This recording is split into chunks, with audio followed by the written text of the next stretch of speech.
کہ دیکھنا ابھی یہ سارے برساتی مینڈک آ جائیں گے رمضان میں مسجدیں بھر جاتی. میرے بھائی وہ اللہ کے گھر میں آئے، میرے گھر میں نہیں آئے. فتوے لگا کر اسے میں نے مسجد سے نکال تو دیا، اس سے میں نے بدزن تو کر دیا، کل اللہ کی بارگاہ میں کیا جواب دوں گا؟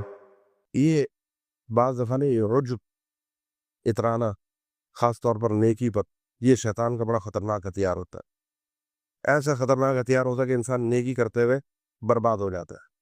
ابھی رمضان ہے نا، مجھے کچھ سال پہلے یاد ہے کہ رمضان کا مہینہ آیا یا آنے والا تھا، ایک آدھ دن باقی تھا، تو مجھے ایک صاحب کہنے لگے ایک مسجد میں کہ دیکھنا ابھی یہ سارے برساتی مینڈک آ جائیں گے رمضان میں.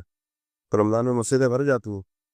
اب رمضان میں جب مسجدیں بھر جاتی ہیں تو سارا سال نماز پڑھنے والے ہوتے ہیں، کہیں نہ کہیں سب کا کسی نہ کسی کے دل میں خیال آ جاتا ہے یہ اب کیوں نکل کیا ہے، یہ سارا حال کہاں ہوتے ہیں. ان کے اوپر طنز کرنا، ان کو حقارت کی نظروں سے دیکھنا، ایسے ہی ہوتا ہے نا. عام طور پر سب کی بات نہیں کرنا، ان کی تحقیر کرنا کہ کیوں آ گئے. اس حوالے سے میں صرف دو باتیں عرض کرنا چاہوں. میرے بھائی وہ اللہ کے گھر میں آئے، میرے گھر میں نہیں آئے. میرے گھر میں نہیں آئے، وہ اللہ کے گھر میں آئے، بلانے پر آئے. آ گئے ہیں، آ تو گئے ہیں. اب میرا کام کیا ہے؟ ان پر فتویٰ لگا کر اور اپنے آپ کو بڑا اور برتر ظاہر کر کے اپنی نیکی پر غرور اور گھمنڈ کر کے اپنے آپ کو برباد کر دوں، یا یہ آ گئے ان کو محبت سے اکرام کے ساتھ ان کا ہاتھ پکڑ کے بٹھاؤں.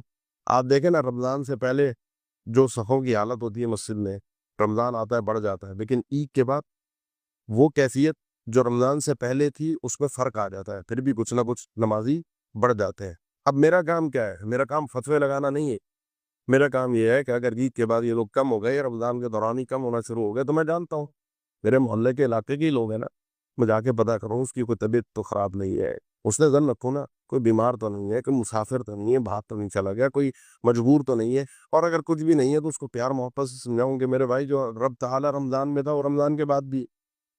فتوے لگا کر اسے میں نے مسجد سے نکال تو دیا، اس سے میں نے بدزن تو کر دیا، کل اللہ کی بارگاہ میں کیا جواب دوں گا؟ اسی لیے آپ کو ابن قیم رحمہ اللہ کا یہ جو فلسفہ ہے یہ سمجھ میں آ جانا چاہیے کہ بعض دفعہ انسان کی نیکی اس کے لیے بری ثابت ہوتی ہے اور بعض دفعہ انسان کا گناہ اس کے لیے بہتر ثابت ہوتا ہے. وہ گناہ جو انسان کو اللہ تعالیٰ کے قریب کر دے وہ بہتر ہے اس نیکی سے جو انسان نیکی کرنے کے بعد اللہ تعالیٰ سے دور ہو جائے. یہ جو ہے فلا تزکوا انفسکم، اپنے آپ کو پاک صاف قرار دینا، اپنے آپ کو کامیاب قرار دینا، اللہ کا چہیدہ قرار دینا، یہ چیز ناقابل مقبول ہے. یہ بیماری یہودی اور عیسائیوں کی رہی. لکھنؤ ابناء اللہ واحبہ، ہم اللہ کے چہیتے اور لاڈلے، لہذا ہمیں اپنے آپ کو اس تزکیے سے محفوظ رکھنا چاہیے. یہ جو لوگ آ رہے ہیں، یہ جو لوگ آ جاتے ہیں، یا مجھے